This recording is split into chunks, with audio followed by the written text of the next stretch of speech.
Que se calle, sácala de mi casa ahora mismo. La orden de Isabela resonó como un disparo de hielo en el silencio de mármol del vestíbulo. Sus palabras, afiladas y precisas, cortaron el aire y se clavaron en el corazón de Sofía, quien solo podía temblar, abrazando a su hija. Pero Mateo, el magnate, el hombre conocido en el mundo financiero como el lobo por su implacable instinto asesino, no miró a su esposa. Sus ojos estaban fijos en la pequeña figura escondida en el armario de servicio, en la niña que hipaba de miedo. El mundo contuvo la respiración. Isabela esperaba la obediencia. Sofía esperaba la ruina. Y entonces Mateo habló. Su voz un murmullo grave que hizo vibrar el suelo. No, una sola palabra que detuvo el universo. Una negativa que reescribiría el destino de todos los presentes, sellando un pacto de redención con la sangre de un pasado que él creía haber enterrado bajo millones. Eran las 4 de la madrugada en Nezahualcóyotl. La oscuridad no era silenciosa, era un murmullo constante de la ciudad que nunca dormía del todo. El frío no venía del aire, sino del suelo de cemento pulido que se filtraba a través de la delgada colchoneta. Afuera, el primer motor de un microbús tosía, preparándose para su ruta, un sonido tan familiar como el hambre. La luz de un poste lejano entraba por la rendija de la ventana, dibujando una línea pálida sobre la pared descascarada. Este cuarto alquilado no era un hogar, era una trinchera, un refugio temporal en una guerra diaria por la supervivencia. Aquí, cada amanecer no era una promesa, era una amenaza, el inicio de otra cuenta regresiva de 24 horas. Sofía llevaba despierta 1 hora. En realidad, nunca dormía profundamente. El sueño era un lujo que no podía permitirse, un estado de vulnerabilidad donde el miedo podía tomar el control. Su cuerpo descansaba, pero su mente siempre estaba alerta, escuchando la respiración de su hija, contando las monedas en el frasco, repasando las deudas. La única luz en la habitación provenía de la pantalla rota de un teléfono barato, una luz azul y fantasmal que iluminaba sus ojos cansados. Estaba revisando la hora, calculando los minutos exactos que necesitaría para el viaje de 2 horas hasta la riqueza de Lomas de Chapultepec, un mundo que solo conocía por la entrada de servicio. Un pequeño icono vibró en la pantalla, un mensaje de voz. El corazón de Sofía dio un vuelco. A esta hora, un mensaje solo podía significar problemas. Presionó el botón de reproducir. Su aliento se congeló en el aire frío de la habitación. La voz ronca de doña Clara, su vecina de 70 años y la única persona en el mundo en la que confiaba para cuidar a su hija, llenó el silencio. Era un sonido áspero, interrumpido por una tos profunda y húmeda. Mija, perdón, amanecí con una fiebre que me tumba. No puedo ni levantarme. Hoy no te la puedo cuidar, perdóname, Sofía. El teléfono se deslizó de los dedos entumecidos de Sofía y cayó sobre la manta. Silencio, la voz de doña Clara se repitió en su cabeza. No puedo. Una simple gripe, una fiebre. Para el mundo, un inconveniente. Para Sofía, era una sentencia de muerte. Cerró los ojos con fuerza, sintiendo cómo el pánico le subía por la garganta como bilis fría. La habitación, ya pequeña, parecía encogerse, las paredes de yeso apretándose contra ella. Perder este día de trabajo no era una opción. Perder el trabajo, esa idea era tan aterradora que su mente se negaba a completarla. La imagen de su jefa, la señora Isabela, apareció en su mente. Fría, perfecta, implacable. Recordó sus palabras de la semana pasada, cuando accidentalmente había derramado una gota de cera en el piso de madera importada. Una advertencia más, Sofía. Solo una. No tolero los errores. No tolero el desorden. Aquí todo tiene que ser perfecto. La perfección. Una palabra que no existía en Neza. Una palabra que costaba millones y que ella no tenía. El miedo era una garra fría en su estómago. apretando tan fuerte que le robaba el aire. Perder este trabajo significaba no tener dinero para la leche de Valentina. Significaba no tener para la renta del próximo mes. Significaba que el frágil castillo de naipes que había construido con sus manos agrietadas se derrumbaría, dejándolas a ambas en la calle. El olor a humedad del cuarto, mezclado con el aroma a gas de la pequeña parrilla, de repente se volvió abrumador. Respiró hondo, tratando de tragar el nudo de desesperación, pero el nudo no se movió. Era sólido, pesado. La pérdida no era una posibilidad, era una presencia física en la habitación. Su mirada vagó por el cuarto oscuro, buscando una respuesta que no existía. Se detuvo en un rincón. Colgando de un clavo torcido estaba su armadura, el uniforme blanco y negro. Estaba impecable, planchado con un cuidado casi religioso. Era absurdo ver algo tan limpio en medio de la decadencia del cuarto. Pero ese uniforme era su dignidad. Era su única conexión con el mundo del dinero, el mundo de Lomas de 1200. Chapultepec, un lugar separado de Nesa no solo por kilómetros, sino por un océano de silencio, riqueza y desdén, no podía perderlo. Entonces se giró. Sobre el delgado petate en el suelo dormía Valentina. Tenía 2 años. Su respiración era suave, un pequeño vapor en el aire frío. Una de sus manitas regordetas sostenía una vieja muñeca de trapo sin ojos.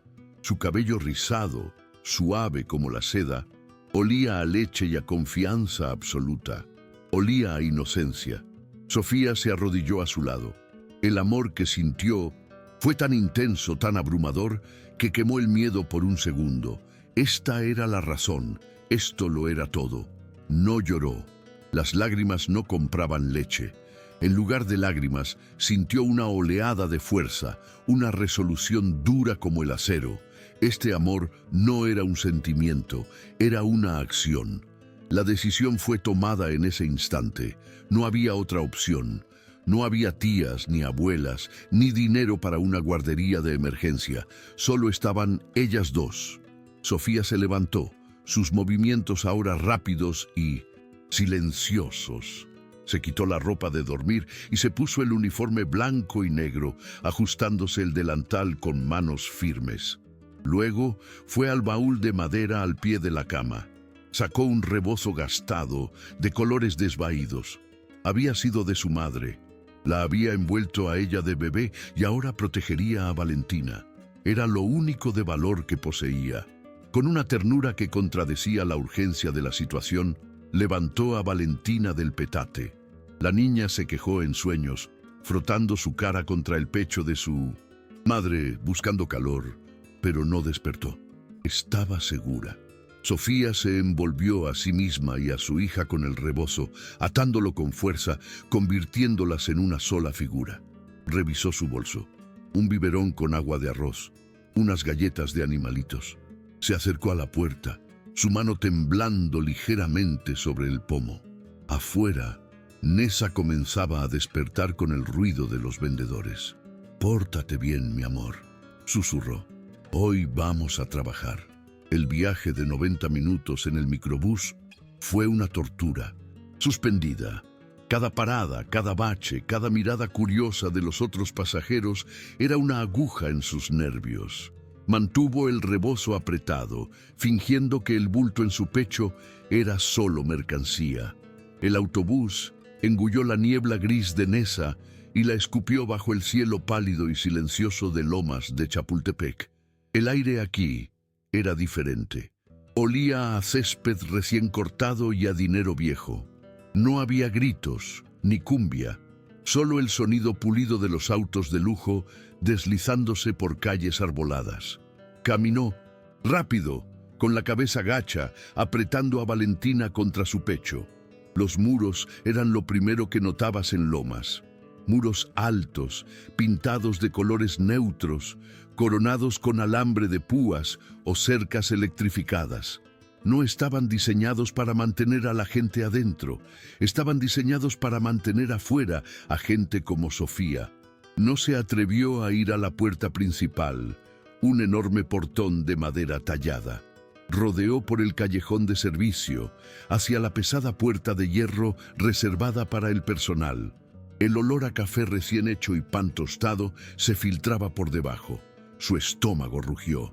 Respiró hondo. Su mano, fría y húmeda por el sudor, presionó el pequeño timbre negro. Un silencio. Luego, el sonido metálico de los cerrojos. La puerta se abrió bruscamente. Elena, la cocinera, estaba allí. Su rostro amable, usualmente sonriente, estaba cubierto de sudor y harina. «Buenos días», Su saludo se congeló. Sus ojos bajaron del rostro pálido y ansioso de Sofía al bulto que se movía débilmente bajo el rebozo. Elena llevó una mano a su boca. Sus ojos se abrieron con horror. «Ay, Dios mío. Sofía, ¿qué hiciste?» Las lágrimas que Sofía había contenido durante todo el viaje, las lágrimas que se había negado a derramar en Neza, ahora brotaron.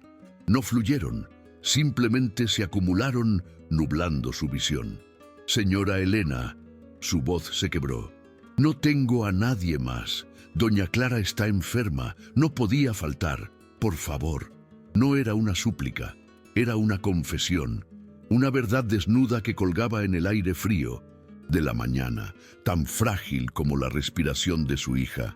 Elena era madre, vio la desesperación, vio el amor temblando en el frío.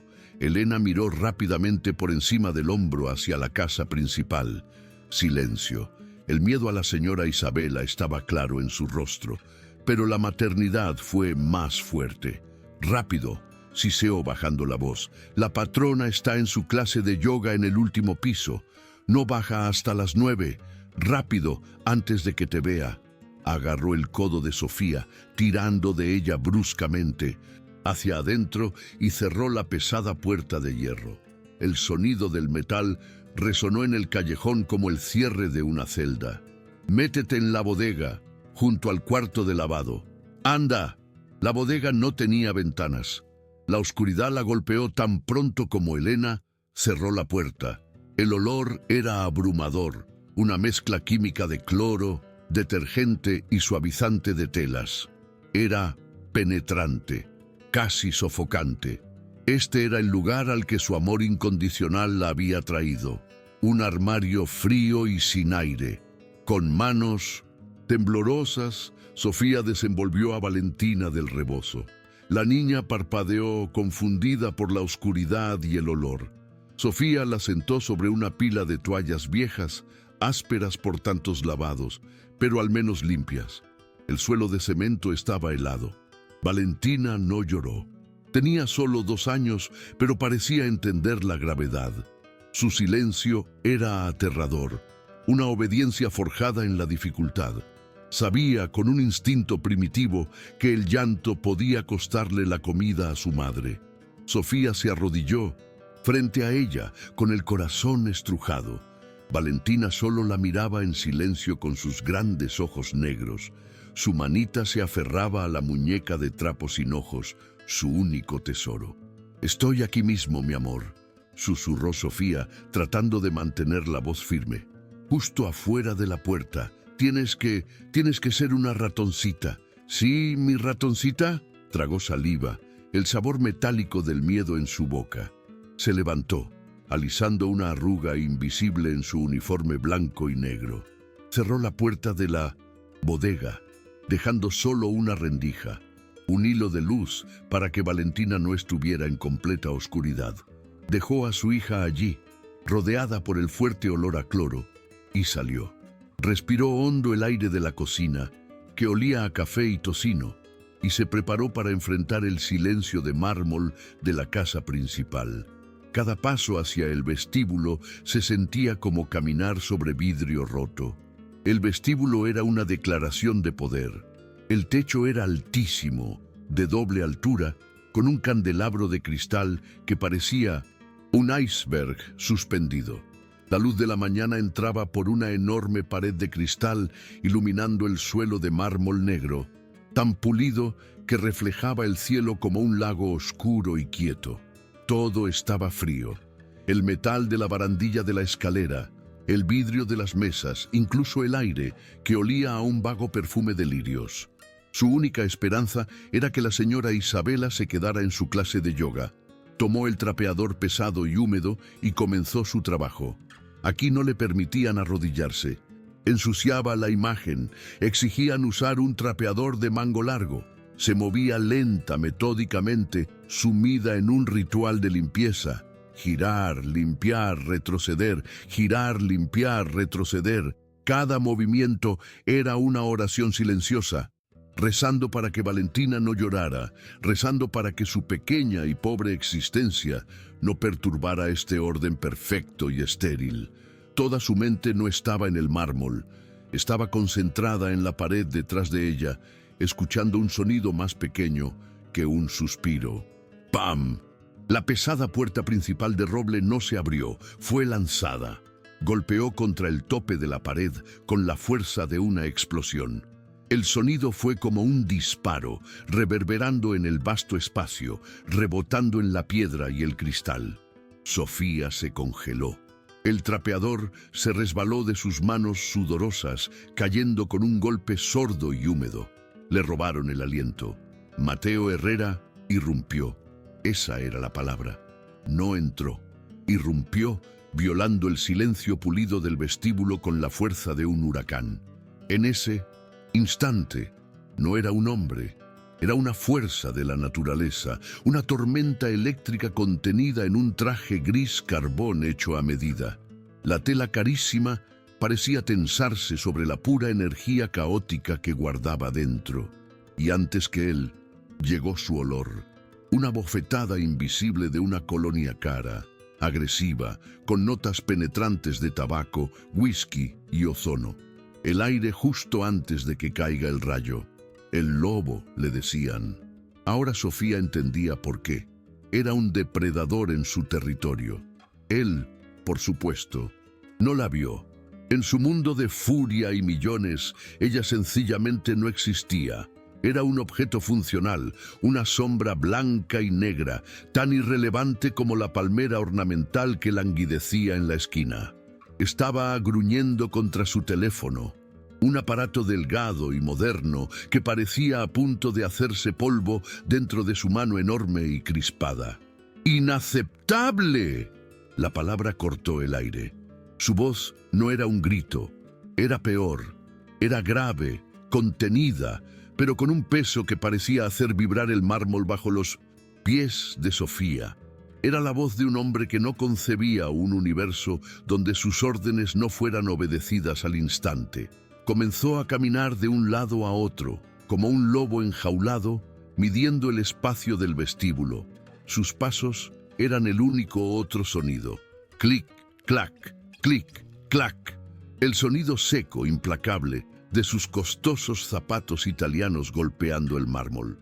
No era un caminar, era una marcha furiosa. Para Sofía, inmóvil junto a su trapeador caído, cada clic era un martillazo contra sus costillas. Y cada clac era una onda de choque que viajaba por el suelo frío, amenazando con penetrar el pasillo de servicio y despertar a la niña que escondía. Quiero ese contrato en mi escritorio para las 5. No me importa cómo. Sofía intentó volverse invisible. Se agachó para recoger el trapeador, un movimiento tan lento que pareció doloroso. Empezó a limpiar de nuevo, retrocediendo, tratando de borrarse a sí misma del escenario. Sus ojos fijos en el suelo, era solo una sombra moviéndose sobre él. Lago Negro. Estaba limpiando su propio miedo, limpiando la verdad de que su amor incondicional estaba escondido a solo 20 metros de distancia en un armario oscuro que olía a cloro. El depredador estaba en casa y ella había traído a su cría al territorio de caza. Mateo se detuvo justo a unos metros de ella. El aliento de Sofía se atascó en su garganta. Podía oler el cuero de sus zapatos. Podía ver la costura perfecta en la pernera de su pantalón. Su corazón latía con tanta fuerza que temía que él pudiera oírlo. Por favor, no mires hacia abajo. Por favor, no me veas. Él no miró. Estaba fulminando con la mirada un cuadro abstracto en la pared, como si quisiera quemarlo con el pensamiento. Respiró hondo, furioso, luego giró sobre sus talones y el clic, clac, continuó, dirigiéndose hacia la biblioteca. Sofía casi soltó un suspiro de alivio. Estaba a punto de desaparecer en otra habitación. Podría escabullirse para revisar a Valentina. El peligro casi había pasado. Mateo seguía hablando por teléfono. Su voz, ahora una frustración fría y cortante, peor que la ira. Ricardo, no te pago millones para que lo intentes. Te pago para que lo hagas. Cancela la junta de las 3. Se detuvo en el umbral de la biblioteca, frotándose la sien, todavía de espaldas a Sofía. Y entonces sucedió. Un quejido, pequeño, muy pequeño, como el sonido de un gatito atrapado, débil, pero claro, provenía del pasillo de servicio, provenía de la bodega. Valentina se había despertado. Un simple sonido, pero en el silencio opulento de la mansión, retumbó en los oídos de Sofía como un trueno. La sangre en sus venas no solo se congeló, sintió como si se hubiera convertido en plomo líquido, deteniendo su corazón en seco. El trapeador se volvió un peso muerto en sus manos. El tiempo se detuvo.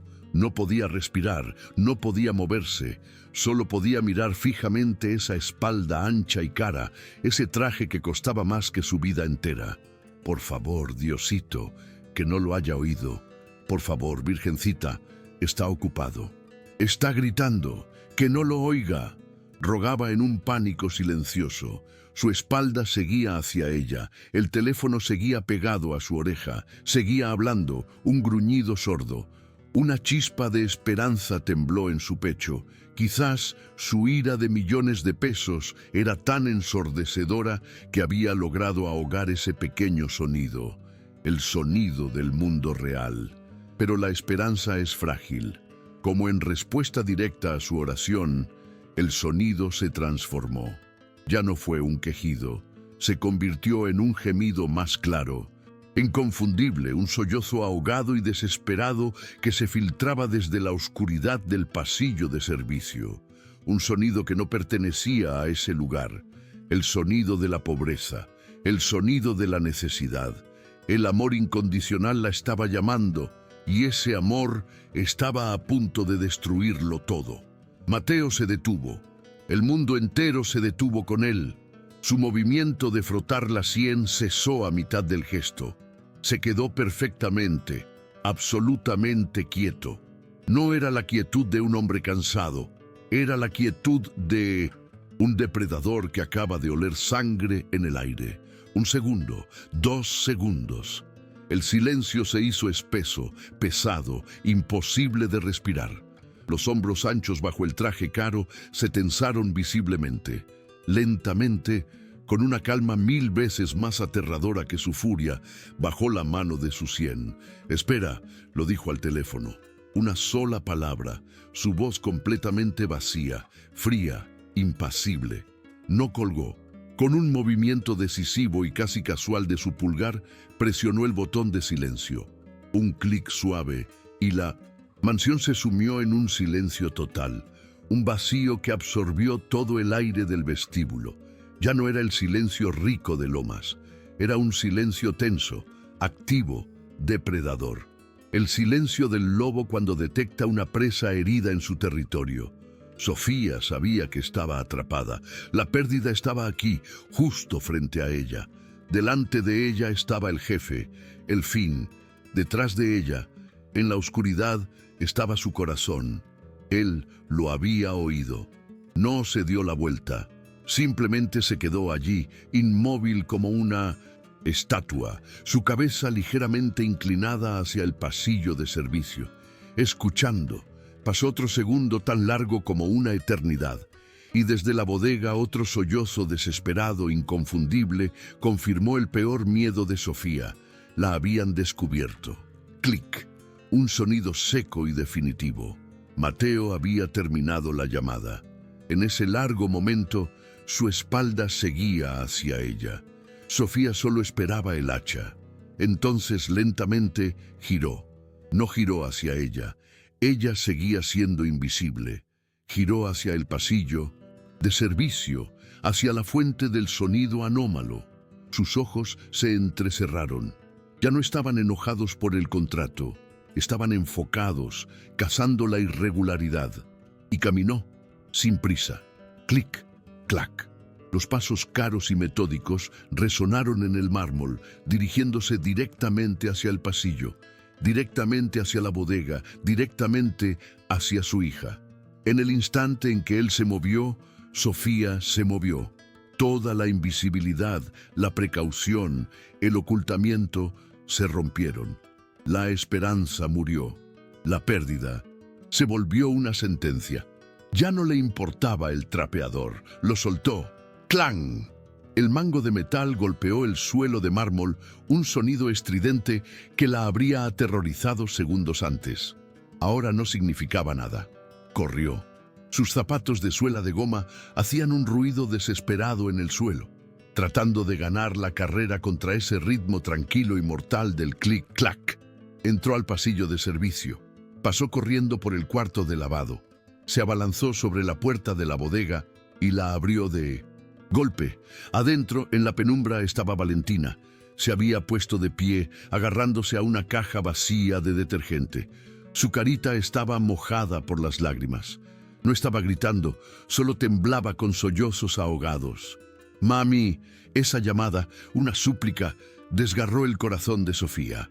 El amor incondicional explotó más fuerte que el miedo. «Shh, mi amor, shh, mi corazón, mami está aquí». La arrebató del suelo, enterrando su rostro en el cabello rizado, tratando de absorber sus llantos con su propio cuerpo. Clic, clac. Los pasos habían cruzado el vestíbulo. Ahora estaban en el suelo de baldosas más baratas del pasillo de servicio. El sonido era más sordo, más pesado, más cercano.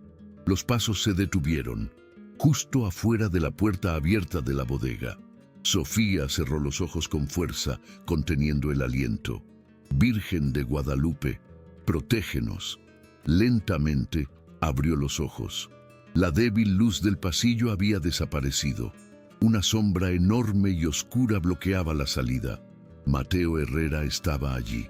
Simplemente estaba de pie, en silencio, su rostro en la penumbra ilegible, solo miraba. Sofía estaba paralizada, congelada, un retrato viviente de su crimen. El uniforme blanco y negro, símbolo de su lugar, y la niña sollozante en sus brazos, la evidencia de su engaño. Valentina, quizás sintiendo la nueva presencia, dejó de sollozar. Giró su rostro lloroso del pecho de su madre y miró hacia la alta sombra en la puerta. El silencio gritó. Sofía inclinó la cabeza, esperando las palabras, esperando el despido. «Señor», su voz se rompió. «Por favor, yo no tenía opción. Doña Clara está enferma. No me despida. Por favor». Mateo levantó una mano, un gesto agudo que la silenció. No la miraba a ella. Sus ojos, los ojos del lobo, estaban fijos en la anomalía, en Valentina. El rostro de Mateo no estaba enojado, estaba en blanco. Era el rostro de un hombre que trabajaba con números, con contratos, con concreto y acero. Y ahora, frente a él, había un dato que no cuadraba. Una sirvienta, un uniforme, una niña de 2 años y el olor a cloro. No tenía sentido. Simplemente miraba fijamente, tratando de procesar. Valentina, segura en los brazos de su madre, había dejado de llorar. El miedo se había ido, reemplazado por la curiosidad. Inclinó la cabeza mirando al hombre alto. No sabía que era el jefe. No sabía que tenía el destino de su madre en sus manos. Solo vio una cara nueva. Extendió su manita regordeta. Sofía trató de detenerla, pero fue demasiado tarde. La manita no fue a su rostro, fue a su mano derecha, la que colgaba inerte a su costado. Sus deditos, todavía un poco sucios del suelo, se posaron sobre el puño de la camisa. Con una curiosidad inocente, Valentina empujó la tela cara hacia atrás, revelando la muñeca y el dorso de la mano de Mateo. Y allí estaba, una cicatriz. No era una cicatriz pequeña, era una marca fea, antigua, un relieve dentado de piel pálida y brillante que se extendía desde sus nudillos hasta la mitad de su antebrazo. Una quemadura. Mateo siempre usaba camisas de manga larga, siempre abotonadas, ocultándola del mundo. Valentina, sin miedo, pasó su dedito suavemente sobre la piel áspera de la cicatriz. Mateo dio un respingo. Todo su cuerpo se tensó. Fue como una descarga eléctrica. El toque de esa piel joven y cálida sobre la piel muerta de la cicatriz. El olor a cloro en la bodega desapareció. De repente, el aire olía a humo, a maíz quemado y a miedo. Una imagen borrosa, un recuerdo no de la cabeza, un recuerdo de la piel. Tenía 8 años, una vecindad en Iztapalapa, un anafre viejo, su madre cocinando. El gas falló, una llamarada. Él empujó a su madre, pero su propio brazo cayó sobre el comal al rojo vivo.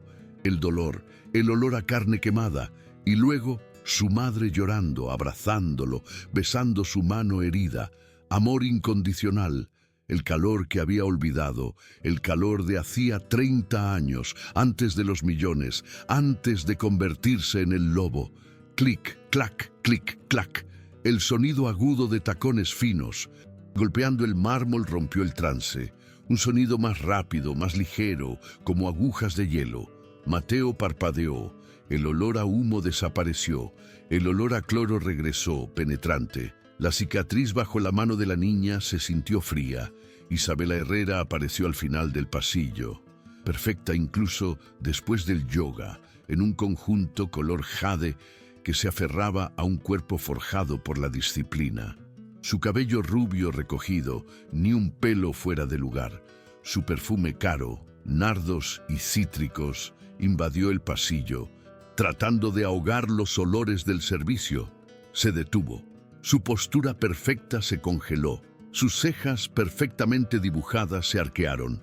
Sus ojos barrieron la escena. Su esposo, de pie como una estatua en la puerta del almacén.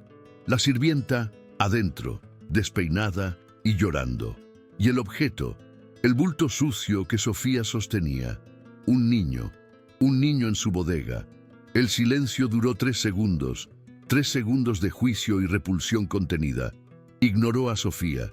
Miró directamente a su esposo. Mateo. Su voz era fría y afilada como un trozo de vidrio. ¿Qué significa este espectáculo? Mateo no respondió. Seguía atrapado entre el presente y el recuerdo de Iztapalapa. Su silencio fue para Isabela una confesión de debilidad. Y ella no perdonaba la debilidad. Sus ojos fríos finalmente se posaron en Sofía. No vio a una madre aterrorizada. Vio un desorden. Vio una invasión. En mi casa no, siseó. Levantó un dedo largo, con esmalte nude. Sácala de aquí ahora mismo. Ni siquiera se refirió a Valentina como ella. Sácala. Luego, el dedo apuntó a Sofía. Y tú, recoge tus cosas. Estás despedida, perdida. Había llegado. Sofía se encogió. El mundo se hizo añicos. Toda la fuerza que la había llevado desde Nesa se disolvió. No dijo nada. Simplemente se dio la vuelta, un movimiento robótico para recoger el rebozo. Su única herencia. Había perdido. Había apostado y lo había perdido todo. Abrazó a Valentina, enterrando su rostro en ella, tratando de memorizar su olor antes de enfrentar la calle. Dio un paso hacia la oscuridad de la bodega. «Espera», la voz de Mateo. No fue fuerte, fue un susurro cansado, pero resonó como un trueno. Sofía se congeló. No se atrevió a darse la vuelta. ¿Era una crueldad final? Isabela se giró bruscamente hacia su esposo atónita. Sus ojos se entrecerraron. «Mateo, no te atrevas». Él la miró. El trance se había ido. La mirada del lobo había vuelto, pero no para atacar, para defender. Miró a los ojos de su esposa. Se quedan 2 palabras, pesadas como bloques de concreto. El universo contuvo el aliento. La conmoción congeló el rostro perfecto de Isabela. Luego, el hielo se rompió. Un rubor furioso subió por su cuello. «¿Has perdido el juicio?», siseó. Nuestra reputación, Mateo. ¿Qué dirán los vecinos? ¿Qué dirán en el club? La hija de una sirvienta. ¿Aquí? Mateo la interrumpió, su voz plana, mortal. No me importa. 3 palabras que eran una blasfemia en el mundo de Isabela. El odio llenó el aire. Y Valentina, sintiendo la tensión, tomó una respiración profunda y gritó, un grito primordial de terror que rasgó el aire. Ese grito sacó a Mateo de la confrontación. Miró a Sofía. Llévala al jardín trasero. Fue una orden dura. Ahora. Sofía no necesitó que se lo dijeran 2 veces. Asintió frenéticamente y corrió. Tuvo que pasar junto a Isabela. Podía sentir físicamente el calor de la furia de la patrona, una ola abrasadora que le quemaba la piel. Sintió la mirada de odio como un látigo invisible en su espalda mientras huía con su hija hacia la puerta trasera, hacia el aire libre, hacia la segunda oportunidad que le acababan de dar. El aire frío del jardín la golpeó, pero era mejor que el aire viciado del pasillo. Cayó de rodillas sobre el césped perfecto, temblando, mientras desde adentro a través del cristal oía los sonidos ahogados de la batalla que acababa de empezar. Horas más tarde, el silencio regresó. Sofía y Valentina estaban en la cocina. Elena les había dado en secreto un plato de sopa. Valentina comía con avidez. De repente, Isabela entró. Su rostro estaba pálido pero controlado. No había ira, solo un frío cálculo. Sofía se puso de pie de un salto, lista para la sentencia final. Isabela la ignoró y miró a Valentina, que tenía fideos en la mejilla. Isabela la observó con una intensidad clínica. Luego miró a Sofía. Limpiarán el cuarto de huéspedes del ala este. Píntenlo. Rosa. Sofía la miró sin comprender. Isabela suspiró, irritada. Para la niña. Y cómprale a Sofía algo de ropa, vestidos. No. Yo quiero volver a ver ese uniforme. Sucedió un giro extraño. Isabela, en lugar de expulsarlas, comenzó a absorberlas. Pero no fue por bondad. Fue por algo más profundo. Una tarde, Isabela estaba en el salón de música, escuchando una grabación de piano clásica, cuando oyó a Sofía en la cocina. Estaba calmando a Valentina, que se había caído, cantándole una vieja canción de cuna que su propia abuela le había enseñado. Duérmete, mi niña, duérmete, mi sol. Isabela se congeló. Esa canción, la misma, melodía exacta que su propia madre le cantaba, la madre que la había abandonado cuando tenía 6 años para irse con otro hombre. Un recuerdo que había encerrado bajo capas de disciplina y perfección. No era el deseo de un hijo lo que la movía. Era el eco de su propia pérdida, una herida abierta que la presencia de Sofía y Valentina había tocado. Isabela se obsesionó. Si no podía controlar su pasado, controlaría este presente. Llenó el cuarto rosa de juguetes caros, muñecas de porcelana, importadas con vestidos de encaje. Pero el experimento falló. Valentina ignoró las muñecas de ojos de vidrio. Encontró algo mucho mejor. Las cajas de cartón vacías en las que habían venido los juguetes. Se metió en la caja más grande, se escondió y soltó una carcajada pura. Había encontrado un castillo. Isabela observó desde la puerta, su rostro una máscara de confusión, su lógica, donde el valor se mide en etiquetas de precio, acababa de estrellarse contra una pared de cartón corrugado. Pasaron 6 meses. Una noche había una cena importante, políticos, empresarios. Isabela insistió en que Sofía se sentara a la mesa, vestida con un elegante vestido de seda azul que Isabela había escogido. Sofía se sentía como una actriz en una obra equivocada. Una mujer con diamantes, Pilar, se inclinó hacia Isabela, su voz un susurro venenoso lo suficientemente alto para que todos oyeran. Querida, es admirable tu proyecto de caridad, pero ¿no es incómodo tener a la madre en la misma mesa? La palabra madre fue escupida como un insulto. La mesa quedó en silencio. Sofía quería desaparecer. Isabela, que estaba sonriendo a otro invitado, congeló su sonrisa. Lentamente bajó su copa de cristal. ¡Tac! Un sonido diminuto, pero tan ruidoso como una campana. Miró a Pilar, su voz dulce como la miel, pero fría como el hielo. Pilar, Sofía es familia. Hizo una pausa larga, saboreando el momento, forzando a todos a contener el aliento. Y Valentina es mi hija, mantuvo la mirada de Pilar. ¿Entendido? El rostro de Pilar palideció. Sofía bajó la mirada. Una lágrima caliente cayó sobre su servilleta. No era gratitud. Isabela no la estaba defendiendo. Estaba defendiendo su propiedad. Pasaron 2 años. Mateo estaba en la sala de juntas de su rascacielos. Piso 50. Estaba en medio de la negociación más hostil de su carrera. Una adquisición de $100 millones que definiría su legado. El aire estaba cargado.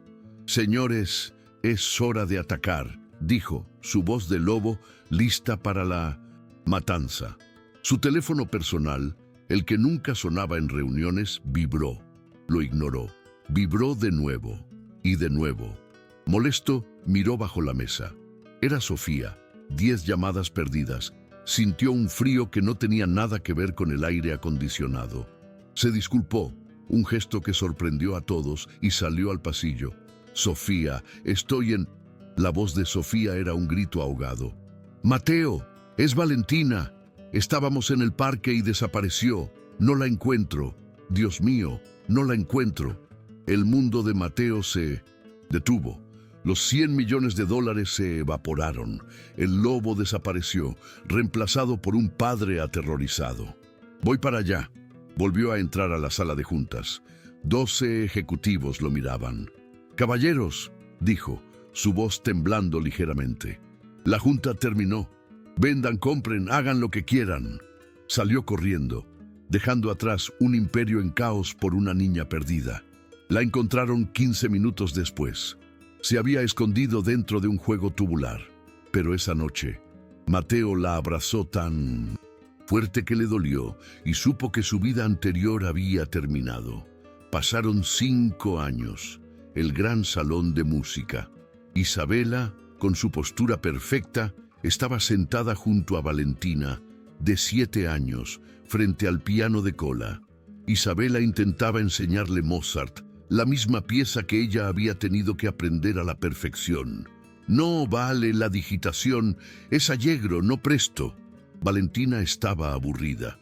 Miró a Isabela, sonrió con travesura y en lugar de tocar la nota correcta, golpeó las teclas más graves con ambos puños. ¡Bam! Un sonido horrible y disonante. «Así suena mejor, tía», gritó riendo. Isabela se tensó. El reflejo de años de disciplina la instó a regañarla, a corregirla, a exigir perfección. Vio el rostro de su propio instructor de piano, frío y desaprobador. Miró a Valentina, que la miraba con ojos brillantes, esperando la reacción. Isabela la miró, y una grieta apareció en su máscara perfecta. Levantó sus propias manos, las manos que solo conocían la perfección, y las estrelló contra las teclas agudas. ¡Clang! Un caos de sonido. Valentina gritó de alegría, y entonces Isabela, la reina de hielo de Lomas, se echó a reír. No una risa social, una risa real, desde el vientre, un sonido de liberación que no había hecho en 30 años. La antigua biblioteca de la mansión ya no olía a cuero viejo. Ahora era la oficina de la Fundación Herrera, dirigida por Sofía. Ayudaba a madres solteras de Neza y Iztapalapa a encontrar trabajo y guarderías seguras. Sofía estaba leyendo una carta de agradecimiento de una mujer que acababa de salvar del desalojo. Levantó la vista hacia una foto en su escritorio. No era una foto profesional, estaba borrosa. Era de una noche, 3 años atrás. Valentina tenía fiebre. La foto mostraba a Mateo, Isabela y Sofía, todos amontonados en el sofá de la sala, dormidos por el agotamiento, con Valentina acurrucada y a salvo en medio de los 3. La familia no era la sangre que compartían. Era la fiebre que habían combatido juntos.